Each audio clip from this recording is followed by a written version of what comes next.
Here's a sticky pick about giving good direction. Leaders usually get exactly what they asked for, so this is a short recipe to help you improve the quality of your ask. The first ingredient in this recipe is purpose. Purpose. You want to give people a good reason behind what you're asking for, and in fact, put some real energy into making sure that you offer them a truly compelling why that makes the work worth the effort. The second ingredient in this recipe is the what. The what. Make it clear what you're looking for, what the deliverables are, and it's important to make sure that you've made this concrete, not vague or subject to interpretation. The third ingredient is when. When? What time do you expect these things? When do you expect it to be finished? I'd encourage you to always make this a statement of by when. Too often leaders settle for saying during the next week or over the next quarter, when it would be most animating to say by the close of business on Friday the 31st.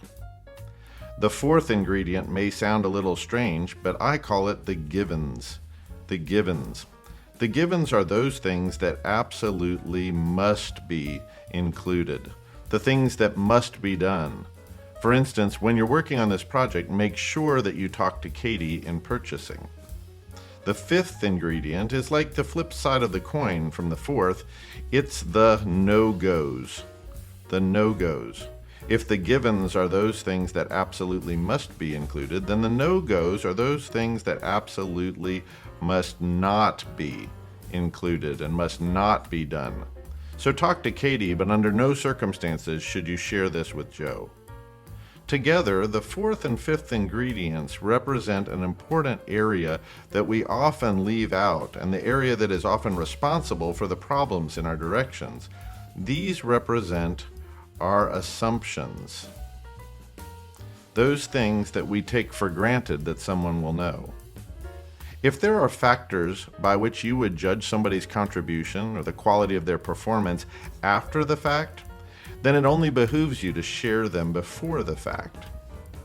If you've covered all 5 of these ingredients, then you've effectively made your expectations clear, but you've outlined this important space in the middle.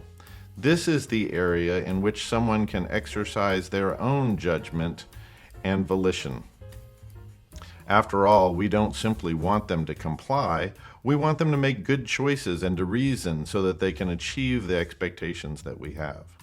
So next time you give direction, make sure that you include all 5 of these ingredients so that you are more likely to get the things that you ask for.